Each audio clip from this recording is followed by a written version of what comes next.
당신은 나를 사랑하는 게 아닙니다. 당신이 사랑하는 건 내 통장에 찍힌 3,300만 달러라는 숫자뿐이죠.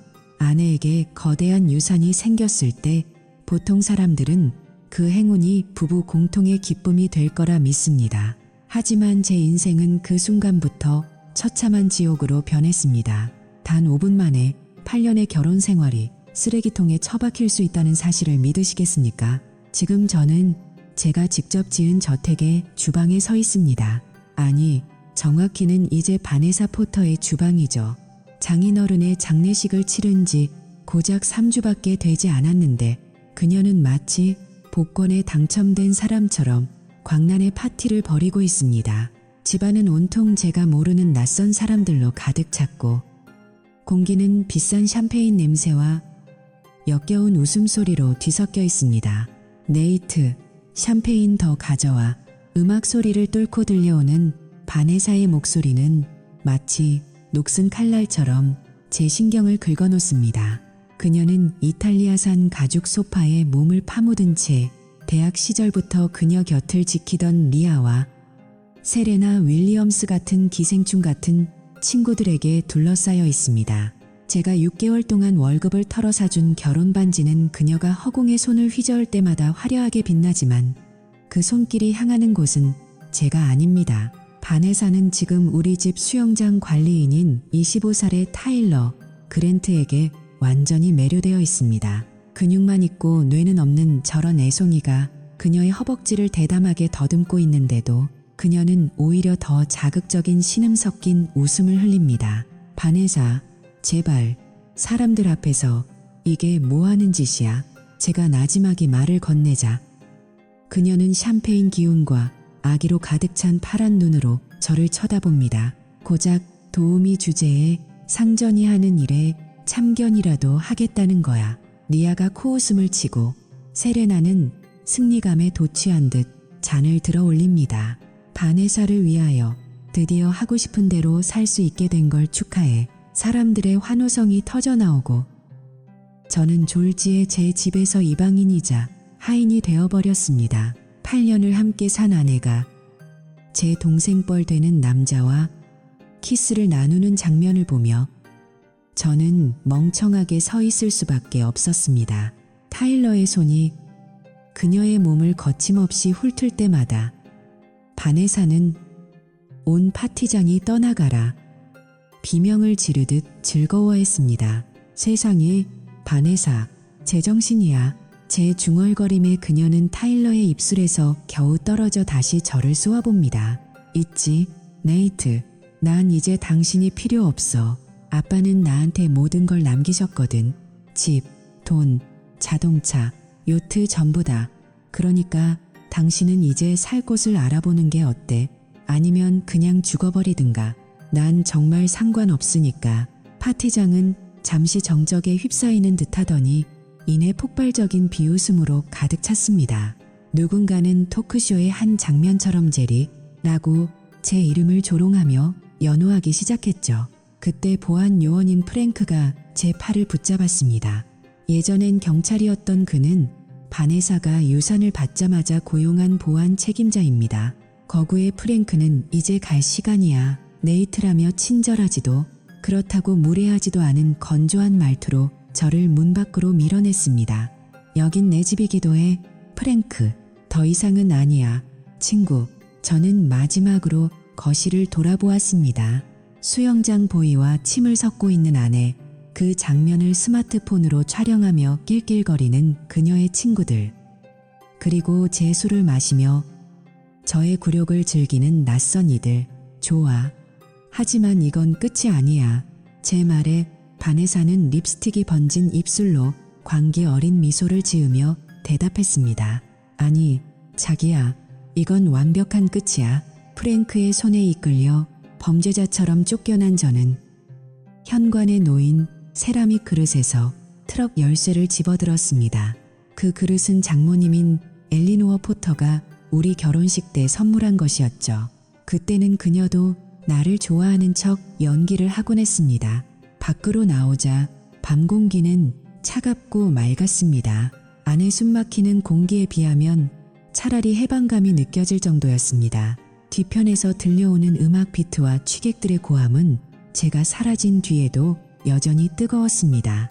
저는 루트 9 도로변에 있는 24시간 식당 주차장에 트럭을 세우고 그 안에서 밤을 보냈습니다. 비닐 시트에서는 엔진 오일 냄새와 회한의 냄새가 났지만 적어도 그곳은 거짓된 웃음소리는 없었습니다.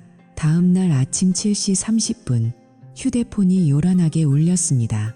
포터 가문의 오랜 변호사인 해럴드 캐슬러였습니다.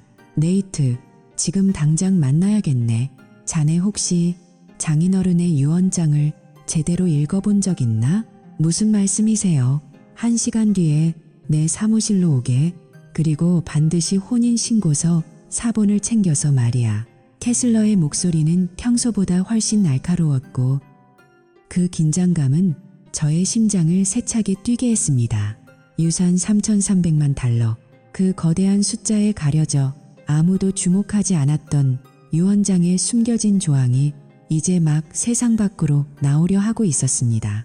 해럴드 캐슬러 변호사의 책상 위에 놓인 두꺼운 서류 뭉치는 제가 알던 모든 사실을 뒤집어 엎을 준비를 마친 상태였습니다. 해럴드 캐슬러 변호사의 책상 위에 놓인 두꺼운 서류 뭉치는 제가 알던 모든 사실을 뒤집어 엎을 준비를 마친 상태였습니다. 무거운 침묵이 흐르는 사무실 안. 캐슬러는 안경을 고쳤으며 서류 한 장을 천천히 제 앞으로 밀어냈습니다. 제 손끝은 미세하게 떨리고 있었습니다. 네이트, 이 부분을 읽어보게. 17페이지 4조 시향일세. 그의 손가락이 멈춘 곳에는 바네사가 그토록 숨기고 싶어 했던, 아니 어쩌면 그녀조차 간과했을지 모를 치명적인 독소 조항이 적혀 있었습니다. 그것은 단순한 유산 상속 서류가 아니라 하나의 거대한 덫이었습니다. 장인어른은 생전에 자신의 딸이 어떤 성정인지 너무나도 잘 알고 있었던 모양입니다. 조항의 내용은 명확하고도 잔혹했습니다. 바네사가 3,300만 달러라는 거액의 유산을 온전히 상속받기 위해서는 반드시 한 가지 전제 조건이 충족되어야 했습니다. 바로 현재의 법정 남편, 즉 저와의 사이에서 친자 식별이 가능한 합법적인 후계자를 장인어른 사후 18개월 이내에 출산해야 한다는 것이었습니다. 만약 이 조건을 충족하지 못할 경우 모든 자산은 바네사가 아닌 미국 암협회로 전액 기부된다는 청천벽력 같은 내용이었습니다. 사실입니까? 장인어른이 정말 이런 조항을 넣으셨단 말인가요? 제 물음에 캐슬러 변호사는 낮게 한숨을 내쉬었습니다. 자네 장인어른은 가문의 혈통이 엉뚱한 곳으로 흘러가는 것을 극도로 경계하셨지. 바네사가 자네를 쫓아냈다는 소문은 이미 그리니치 상류층 전체에 퍼졌네. 하지만 그녀는 지금 큰 착각을 하고 있어. 자네가 없으면 그 돈은 단 한 푼도 그녀의 것이 될 수 없으니까. 저는 그 조항을 다시 한번 꼼꼼히 읽어보았습니다. 법정 남편과의 사이에서 태어난 자녀, 이 문구는 지금 바네사가 벌이고 있는 광란의 파티가 얼마나 위태로운 모래성인지를 증명하고 있었습니다. 그녀는 자신이 승리자라고 믿으며 저를 쓰레기처럼 버렸지만 실제로는 상속이라는 거대한 연극의 주인공 자격을 잃어가고 있었던 겁니다. 그 순간 주머니 속의 휴대폰이 진동했습니다. 바네사로부터 온 문자였습니다. 어젯밤 저에게 죽어버리라며 온갖 저주를 퍼붓고 수영장 보이와 뒹굴던 그녀가 보낸 메시지라고는 믿기지 않을 만큼 부드러운 말투였습니다. 네이트, 우리 어제 일은 좀 감정적이었던 것 같아. 다시 만나서 우리 결혼 생활에 대해 진지하게 얘기해보자. 보고 싶어. 실소가 터져 나왔습니다. 그녀는 이미 다른 변호사를 통해 이 조항을 확인한 것이 분명했습니다. 3,300만 달러라는 거대한 탐욕이 그녀를 다시 다정한 아내의 가면을 쓰게 만든 것입니다.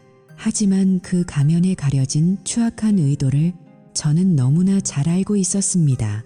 저는 캐슬러 변호사를 바라보며 차갑게 미소 지었습니다. 그녀가 저를 다시 필요로 하는군요. 단순한 남편이 아니라 돈을 지키기 위한 번식용 도구로서 말입니다.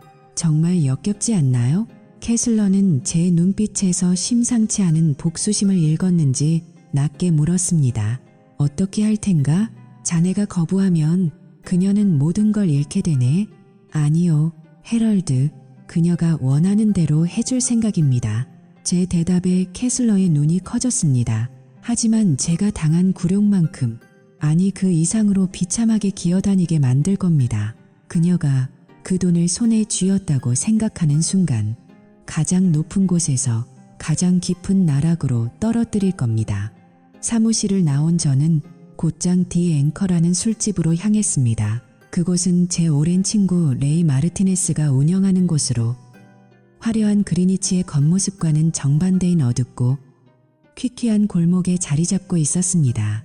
레이는 제가 바네사 포터의 남편이 되어 상류층 흉내를 내기 전부터 저의 밑바닥을 모두 알고 있는 유일한 안식처였습니다. 대낮임에도 어두컴컴한 술집 안에서 레이는 묵묵히 잔을 닦고 있었습니다. 제가 어젯밤 겪은 일과 유원장의 조항에 대해 털어놓자 그는 닦던 잔을 멈추고 제 앞에 진한 위스키 한 잔을 내밀었습니다. 네이트, 조심해라. 바네사 그 여자는 보통 내기가 아니야. 돈을 위해서라면 자네를 죽이는 시렐이라도 할 인간들이라고. 특히 그녀 주변의 세레나, 윌리엄스 같은 친구들은 인간의 탈을 쓴 악마들이야. 레이의 경고는 뼈가 있었습니다. 세레나 윌리엄스는 제약회사 상속녀이자 바네사의 단짝으로 학창 시절부터 돈으로 사람을 조종하는 데 도가 튼 인물이었습니다. 알고 있어, 레이. 그래서 나도 나만의 방식을 준비하려고 해.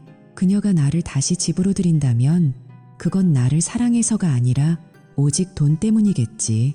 그렇다면 나도 그 돈을 이용해 그녀의 숨통을 조여줄 거야. 하지만 내 느낌이 좋지 않아. 바네사가 단순히 나를 회유하는 것 이상의 계획을 세우고 있을 것 같거든. 우리는 술집 구석진 자리에 앉아 낮은 목소리로 대화를 이어갔습니다. 레이는 바네사 일당이 단순히 저를 설득하는 것에 그치지 않고 수단과 방법을 가리지 않고 목적을 달성하려 할 것이라고 경고했습니다. 저들은 절박해. 3,300만 달러가 눈앞에서 사라지게 생겼는데 뭔들 못하겠어. 자네의 DNA를 훔치든 자네를 약으로 잠재우든 뭐든지 할 거다. 자네가 생각지도 못한 방식으로 뒤통수를 치려들 거야. 그의 말은 예언이나 다름없었습니다. 저는 레이와 함께 다음 단계의 전략을 구상하며 바네사가 던질 미끼가 무엇일지 분석했습니다. 그녀는 분명 저의 자존심을 건드리거나 혹은 감상적인 추억을 들먹이며 저를 회유하려 들 것입니다. 하지만 저는 더 이상 예전의 순진한 남편이 아니었습니다. 제 눈앞에는 장인어른의 유언장 조항이 선명하게 떠올랐고 그것은 저에게 강력한 무기가 되었습니다. 레이, 만약 저들이 나를 직접 설득하는 게 불가능하다고 판단하면 어떻게 할까? 제가 묻자 레이가 술잔을 비우며 답했습니다. 그럼 다른 경로를 찾겠지. 자네가 가장 약해졌을 때 혹은 자네가 가장 방심했을 때를 노릴 거야. 미인계를 쓰든 사고를 위장하든 말이야. 술집을 나서며 저는 결심했습니다. 바네사가 파놓은 함정에 제 발로 걸어 들어가 주겠다고 말입니다. 하지만 그 함정의 끝에는 그녀가 상상조차 하지 못한 거대한 반전이 기다리고 있을 것입니다. 밤 공기는 여전히 차가웠지만 제 가슴 속에는 차가운 복수의 불꽃이 타오르고 있었습니다. 바네사, 당신이 그토록 사랑하는 그 돈이 결국 당신을 파멸시키는 독이 될 거야. 그리고 나는 그 과정을 아주 천천히 지켜볼 생각이고 저는 레이의 어깨를 한번 두드리고는 어둠 속으로 사라졌습니다. 이제부터 벌어질 일들은 단순한 부부싸움이 아니라 탐욕으로 눈이 먼 자들과 모든 것을 잃은 자 사이의 치열한 전쟁이 될 것이었습니다. 여러분, 만약 여러분이 저와 같은 상황이라면 어떻게 하시겠습니까? 3,300만 달러를 위해 자존심을 버리고 돌아가시겠습니까? 아니면 모든 것을 걸고 파멸의 길을 선택하시겠습니까? 이 전쟁의 첫 번째 전장이 될 곳에서 저는 예상치 못한 한 여인을 만나게 됩니다. 술집 문을 나서는 제 등 뒤로 레이의 목소리가 들려왔습니다. 정신 바짝 차려라. 네이트, 이제부터가 진짜 시작이니까. 저들이 어떤 미끼를 던질지 모르니 절대 한눈 팔지 마. 저는 대답 대신 손을 흔들었습니다. 다음 날 밤 제가 다시 그 술집을 찾았을 때 제 옆자리에 앉은 의문의 여인 모니카 리브스는 마치 저의 모든 계획을 알고 있다는 듯 매혹적인 미소를 짓고 있었습니다. 그녀는 자신을 마케팅 담당자라고 소개하며 아주 자연스럽게 저에게 말을 걸어왔습니다.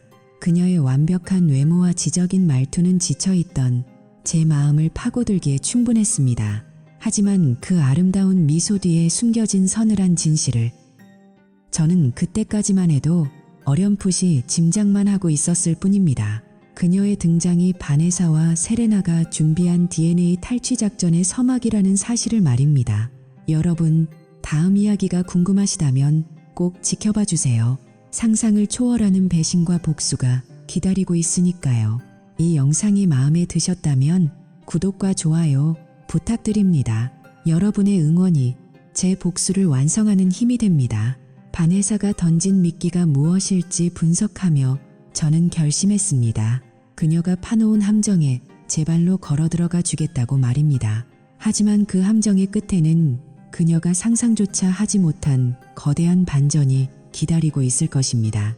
밤 공기는 여전히 차가웠지만 제 가슴 속에는 차가운 복수의 불꽃이 타오르고 있었습니다. 바네사, 당신이 그토록 사랑하는 그 돈이 결국 당신을 파멸시키는 독이 될 거야. 저는 레이의 어깨를 한 번 두드리고는 어둠 속으로 사라졌습니다. 이제부터 벌어질 일들은 단순한 부부싸움이 아니라 탐욕으로 눈이 먼 자들과 모든 것을 잃은 자 사이에 치열한 전쟁이 될 것이었습니다. 복수의 서막은 생각보다 빨리 올랐습니다. 디 앵커에서 레이와 헤어진 뒤 이틀째 되던 날 밤 저는 다시 그곳을 찾았습니다. 축 처진 어깨로 바 테이블에 앉아 독한 위스키를 들이켜고 있을 때 제 옆자리로 은은한 향수 냄새와 함께 한 여자가 다가왔습니다. 모니카 리브스. 그녀는 긴 갈색 머리에 깊은 초록빛 눈동자를 가진 도로 위의 모든 교통사고를 유발할 만큼 매혹적인 미인이었습니다. 혼자 마시기엔 너무 슬픈 밤 아닌가요? 제가 술 한 잔 사도 될까요? 그녀의 목소리는 부드러웠고 마치 지친 제 영혼을 달래주러 온 천사 같았습니다.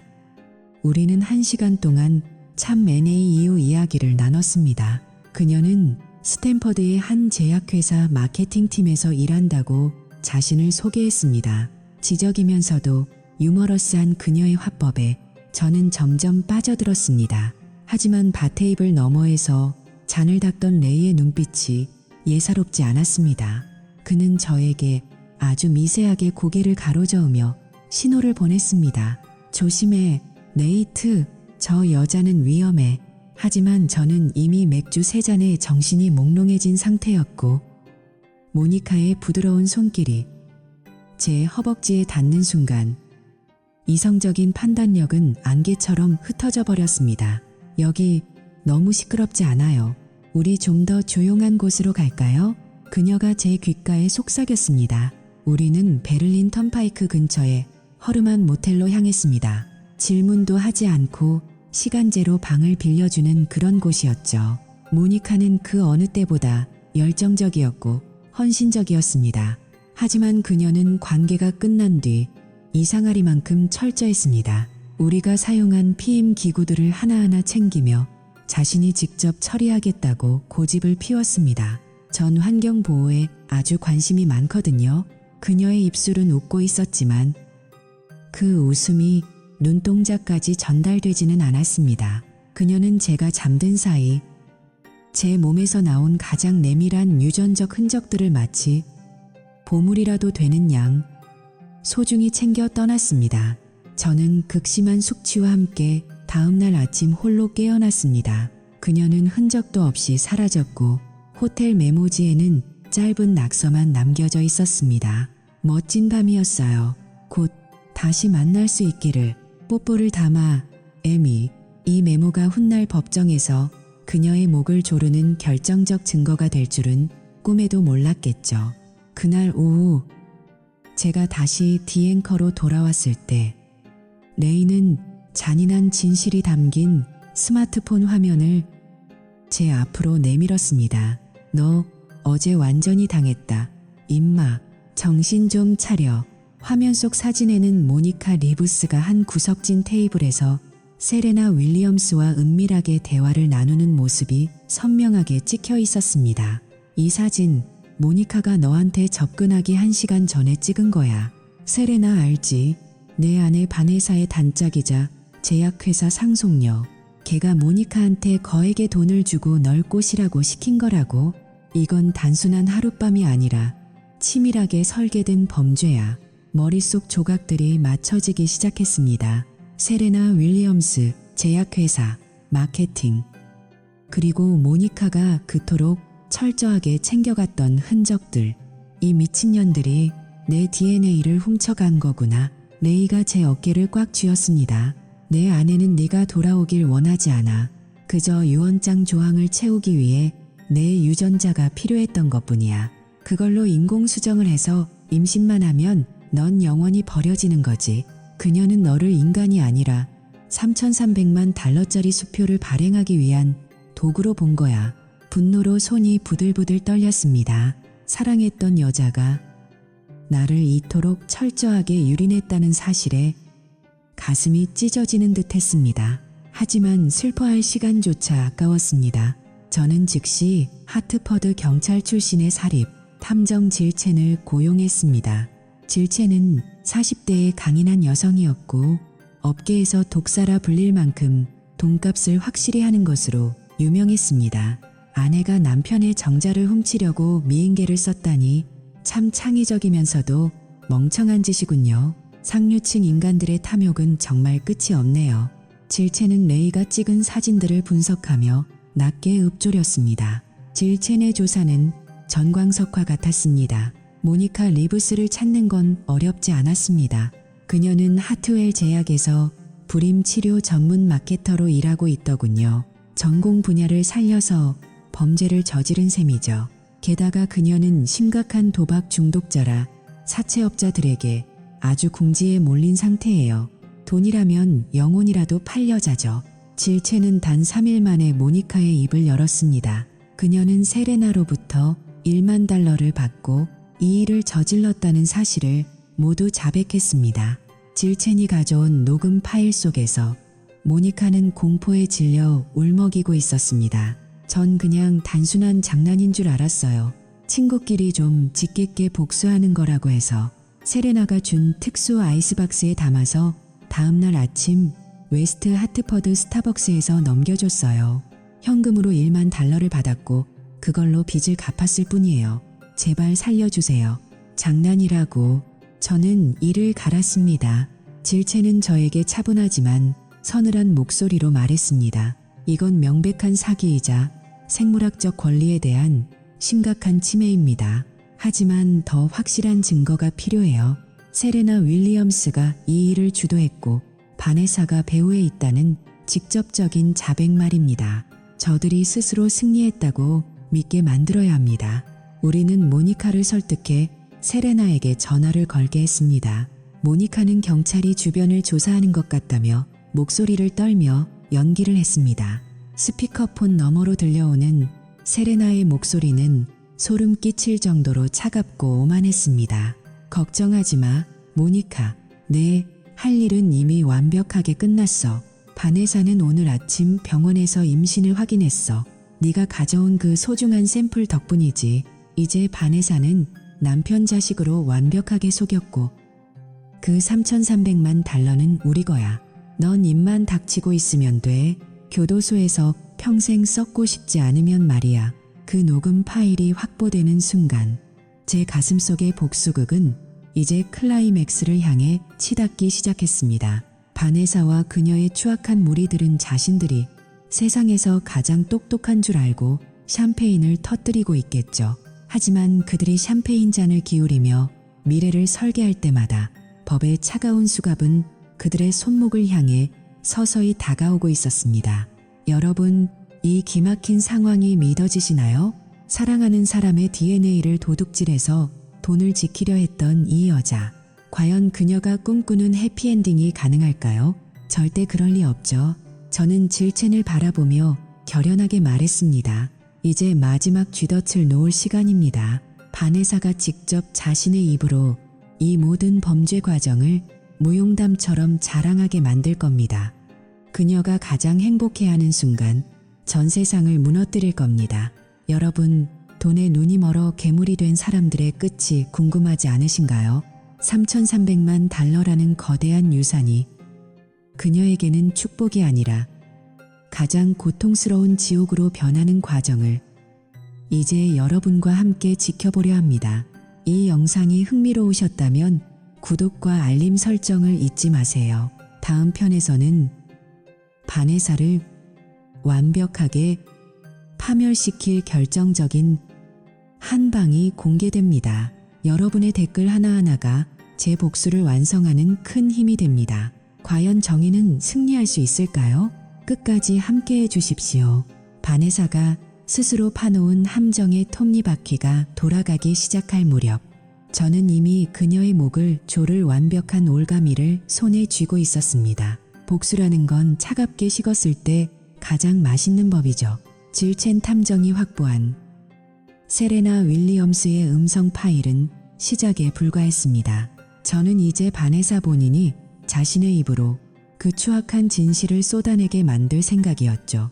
며칠 뒤 바네사는 마치 세상을 다 얻은 것처럼 들뜬 목소리로 전화를 걸어왔습니다.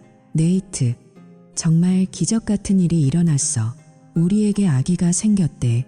그녀의 목소리는 연기 대상감이었지만 저는 그 뒤에 숨겨진 3,300만 달러에 대한 탐욕스러운 갈망을 읽을 수 있었습니다. 저는 세상에서 가장 행복한 예비 아빠인 척 연기하며 그녀를 이스트하트퍼드에 있는 고급 레스토랑인 리버사이드인으로 초대했습니다. 흰색 식탁보가 깔리고 감미로운 재킷 음악이 흐르는 그곳은 범죄를 자백하기엔 너무나 우아한 장소였죠. 바네사, 당신 정말 대단해.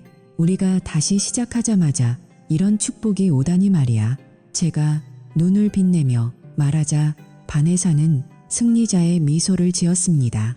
하지만 저는 알고 있었습니다.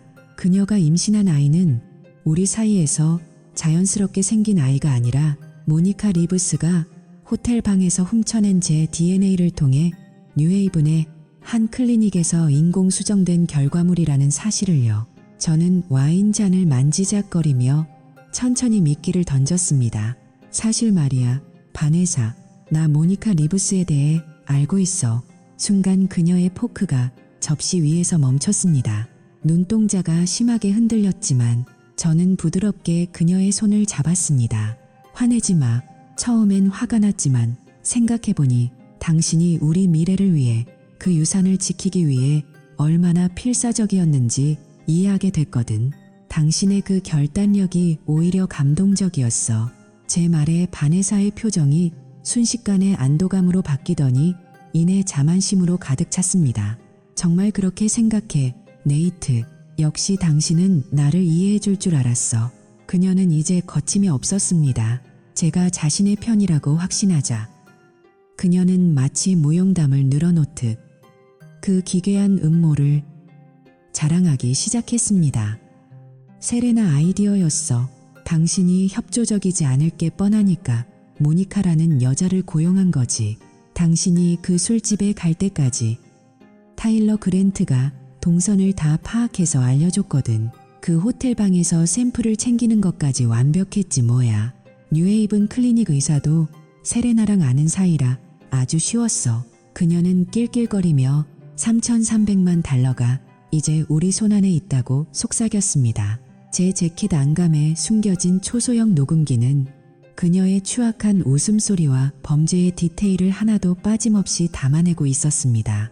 여러분, 여기서 소름 끼치는 포인트가 뭔지 아십니까? 그녀는 제가 자신을 진심으로 용서했다고 믿고는 심지어 그 불결한 타일러 그랜트가 이 음모를 위해 제 뒤를 어떻게 밟았는지까지 아주 상세하게 묘사하더군요. 타일러가 그날 밤 당신이 술을 꽤 마셨다고 하길래 타이밍이 딱이라고 생각했지. 바네사는 와인을 한 모금 마시며 덧붙였습니다. 모니카 그 여자 연기력 하나는 끝내주더라. 당신이 그렇게 쉽게 넘어갈 줄은 몰랐어. 그녀의 오만함은 극에 달해 있었습니다. 하지만 연극은 여기서 끝이 아니었습니다. 다음 날 제가 집으로 돌아갔을 때 거실에는 최종 보스인 장모 엘리노어 포터가 법무법인 소속 변호사 마커스 웹과 함께 앉아 있었습니다. 그녀는 뱀처럼 서늘한 눈으로 저를 쳐다보며 서류 뭉치를 내밀었죠. 자, 네이트, 내 딸이 임신했으니 이제 법적으로 확실히 해두자고. 이 사후 혼인 합의서의 사인에 그 서류는 사실상의 노예 계약서였습니다. 유산에 대한 모든 권리를 포기하고 아이의 출생 경위에 대해 평생 입을 다물며 어떤 경우에도 이의를 제기하지 않겠다는 내용이었죠. 저는 서류를 훑어보는 척하며 엘리노어에게 말했습니다. 장모님, 제가 사인하는 건 어렵지 않습니다. 하지만 저도 제가 어떤 대단한 계획에 동참하는지는 정확히 알아야 하지 않겠습니까? 나중에 문제가 생기면 안 되니까요. 엘리노어는 제가 이미 굴복했다고 믿고는 마커스 웹 변호사 앞에서 당당하게 말했습니다. 이건 완벽한 범죄야, 네이트. 유언장의 조항을 이용해 우리가 시스템을 이긴 거지. 세레나와 모니카, 그리고 클리닉 의사까지 돈으로 다 입을 막아놨어. 자네가 사인만 하면 우리 가문은 영원히 이 부를 누릴 거야. 엘리노어는 찻잔을 내려놓으며 차갑게 웃었습니다. 네이트, 자네는 그냥 조용히 아빠 역할만 하면 돼. 우리 포터 가문의 명예를 더럽히지 말고 말이야. 3,300만 달러라는 돈이 어떤 힘을 가졌는지 자네는 평생 가도 모를 거야. 그녀의 말 한마디 한마디는 법정에서 그녀의 유죄를 입증할 완벽한 증거물로 기록되고 있었습니다. 마커스 웹 변호사조차 의뢰인의 자신감에 도취되어 조항의 허점을 자랑하듯 설명하더군요. 세레나 윌리엄스까지 합세한 그 자리는 말 그대로 범죄자들의 축제 현장이었습니다. 그들은 자신들이 얼마나 영리하게 법망을 피했는지, 타일러 그랜트에게는 입막음 비용으로 얼마를 줬는지까지 시시콜콜하게 떠들어댔습니다. 타일러는 그저 수영장물이나 관리하게 두면 돼. 걔는 돈 몇 푼 쥐어주면 조용하거든. 세레나가 샴페인을 터뜨리며 말했습니다. 저는 그들의 자만심에 장단을 맞춰주며 질문을 던졌고 그들은 마치 성공한 사업가처럼 자신들의 전략을 상세히 자백했습니다. 엘리노어의 오만함과 바네사의 탐욕, 그리고 세레나의 교활함이 뒤섞인 그 녹음 파일은 이제 법정에서 그들을 파멸시킬 가장 강력한 폭탄이 되었습니다. 여러분, 이 상황을 보고 계신 여러분은 어떤 기분이 드십니까? 만약 여러분이 제 입장이라면 이 역겨운 자백들을 들으며 웃어줄 수 있으시겠습니까? 저는 분노를 억누르며 마지막까지 완벽한 배우가 되기로 했습니다. 정말 대단하시네요. 전 감히 상상도 못할 계획이었어요. 제 칭찬에 바네사는 제 어깨에 머리를 기대며 속삭였습니다. 이제 우린 완벽한 가족이야. 네이트, 저는 펜을 들어 그들이 내민 합의서에 사인을 하는 신역을 하며 속으로 숫자를 셌습니다. 하나, 둘, 셋. 자, 여기 있습니다. 당신들이 원하던 대로요. 제가 사인을 마친 서류를 건네자 엘리노어와 바네사는 서로를 껴안으며 환호했습니다. 3,300만 달러가 완전히 자신들의 것이 되었다고 믿는 그 순간 저는 문 밖에서 대기 중이던 질첸에게 신호를 보냈습니다. 여러분, 이 소름 끼치는 순간을 상상해 보십시오. 자신이 세상의 주인이라도 된 양웃고 있는 세 여자와 그들의 뒤에서 서서히 다가오는 법의 그림자. 이제 남은 건 그들이 쌓아올린 모래성이 무너지는 소리를 감상하는 것뿐입니다. 탐욕은 사람을 눈멀게 하고 오만함은 스스로를 파멸로 이끕니다. 그녀들이 비싼 샴페인을 들이켤 때 저는 승리의 미소를 지었습니다. 다음 이야기에서는 새벽의 정막을 깨는 연방수사국 FBI의 사이렌 소리와 함께 바네사가 구치소 바닥에서 흘리게 될 처절한 눈물이 공개됩니다. 과연 그녀는 감옥에서 아이를 낳으며 어떤 생각을 하게 될까요? 채널 고정하시고 이 충격적인 복수의 결말을 절대 놓치지 마세요. 여러분의 구독과 좋아요는 공의로운 심판을 완성하는 마지막 조각입니다. 지금 바로 댓글로 여러분의 생각을 남겨주세요. 끝까지 함께 해주실 거죠? 이제 진짜 심판이 시작됩니다. 만약 당신이 이런 배신을 당했다면 당신은 어떤 복수를 선택하시겠습니까? 의견을 들려주세요. 바네사가 스스로의 승리에 도취해 샴페인 잔을 기울이며 가장 행복해하는 순간, 저는 그녀의 세상을 송두리째 무너뜨릴 것입니다. 복수라는 건 차갑게 식었을 때 가장 맛있는 법이죠. 그날의 새벽 공기는 유난히도 차갑고 무거웠으며 마치 폭풍 전야처럼 기묘한 정적이 흐르고 있었습니다. 새벽 5시 그리니치의 고요한 침묵을 단번에 찢어발긴 것은 멀리서부터 대기를 가르며 들려오는 날카로운 사이렌 소리였습니다. 저는 저택의 화려한 조명이 아닌 도로 맞은편 어둠 속에 세워둔 제 트럭 안에 앉아 있었습니다. 종이컵에 담긴 식어버린 커피를 한 모금 마시며 저는 그 광경을 소름 돋을 정도로 침착하게 지켜보았습니다. 모두 손머리 위로 올려 움직이면 쏜다. 한때 제가 땀 흘려 일하며 우리 집이라 불렀던 그 화려한 저택의 현관문이 부서지듯 열렸습니다. 짙은 파란색 윈드브레이커를 입은 연방수사국 요원들이 거대한 파도처럼 집 안으로 밀려 들어갔습니다. 잠시 후 실크 잠옷 차림에 은색 수갑이 채워진 바네사가 요원들에 의해 거칠게 끌려 나왔습니다. 어젯밤에 화려했던 메이크업은 번져 있었고 그녀의 얼굴은 난생 처음 겪는 공포와 경악으로 하얗게 질려 있었습니다. 길 건너편에 서 있는 저와 눈이 마주친 순간 그녀는 미친 사람처럼 소리를 지르기 시작했습니다. 당신이 어떻게 나한테 이럴 수 있어? 이건 말도 안 돼. 난 당신 아이를 임신했다고. 당신이 내 보호자잖아. 하지만 저는 아무런 감정도 담기지 않은 눈으로 그녀를 바라보며 천천히 고개를 저었습니다. 3,300만 달러라는 거대한 탐욕이 그녀의 눈을 가리고 이성을 마비시켰을 때 이미 이 비극적인 결말은 정해져 있었으니까요. 바네사의 뒤를 이어 그녀의 오만한 어머니 엘리노어 포터, 그리고 모든 음모의 브레인이었던 세레나 윌리엄스까지 줄줄이 포승줄에 묶인 채 연행되었습니다.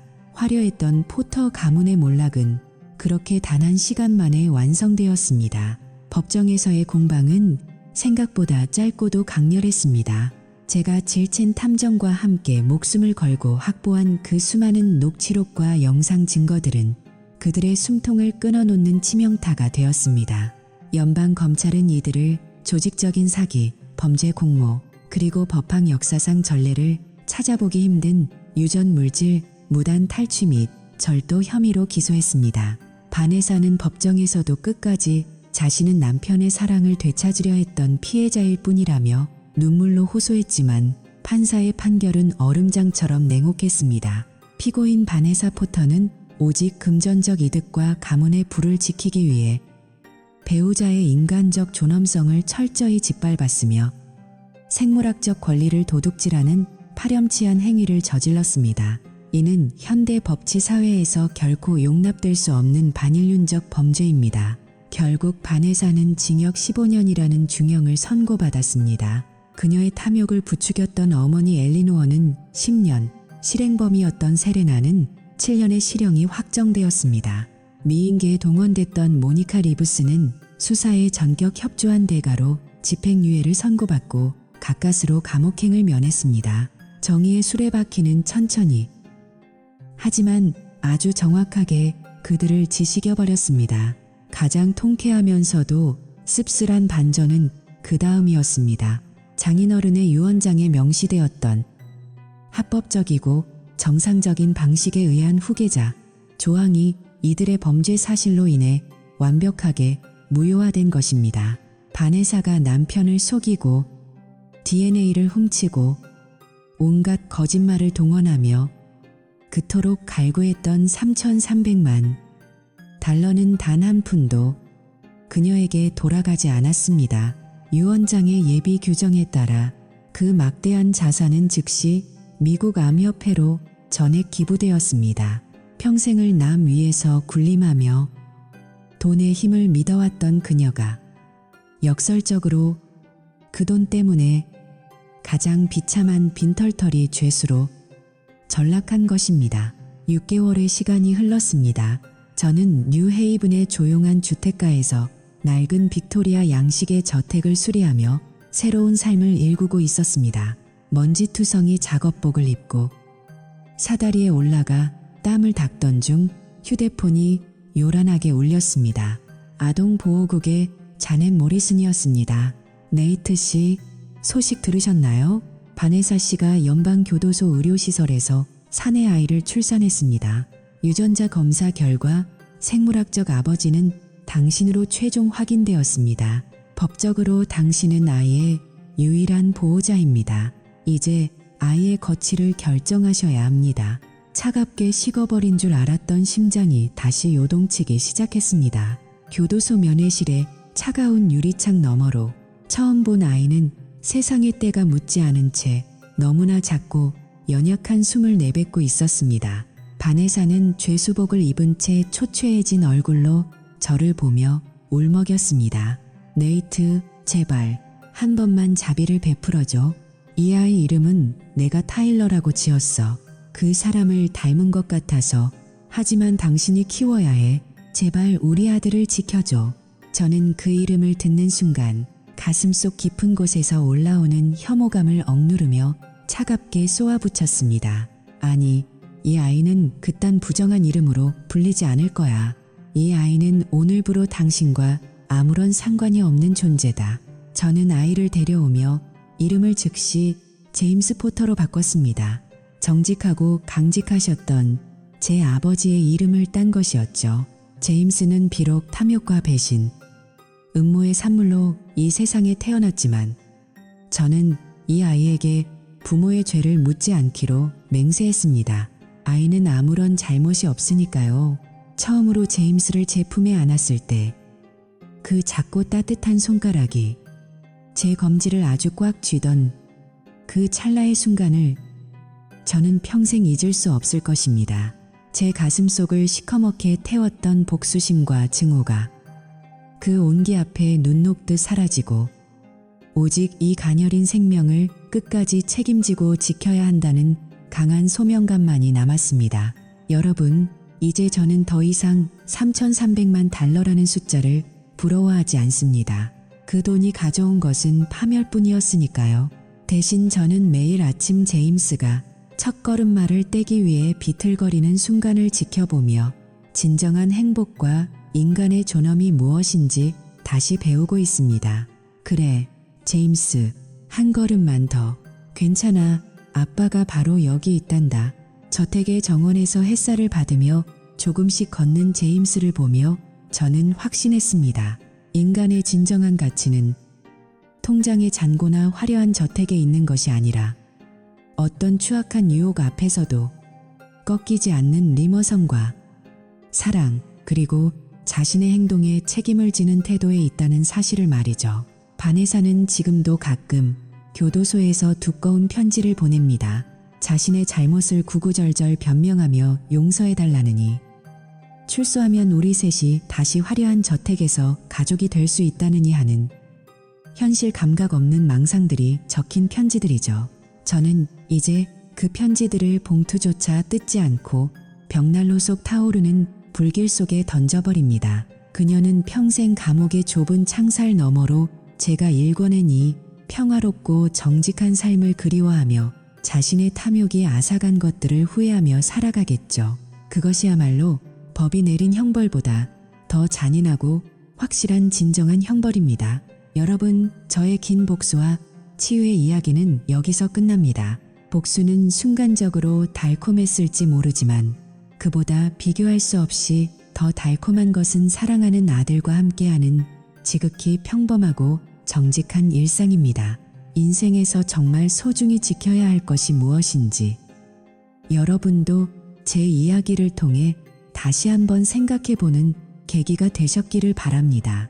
지금까지 제 길고 험난했던 여정을 끝까지 함께 해주시고 응원해 주셔서 진심으로 감사합니다. 제임스와 저의 새로운 출발을 응원해 주신다면 영상의 구독과 좋아요로 힘을 보태주세요. 여러분의 따뜻한 댓글 하나하나가 저에게는 큰 위로가 됩니다. 정의는 결국 승리하고 진실된 마음은 반드시 통하는 법입니다. 여러분의 삶에도 언제나 정의와 평화 그리고 진정한 사랑이 가득하시길 간절히 빕니다. 다음에도 더 가슴 울리는 이야기로 찾아뵙겠습니다. 안녕히 계십시오. 여러분 사랑합니다. 그리고 기억하세요. 뿌린 대로 거두는 법입니다.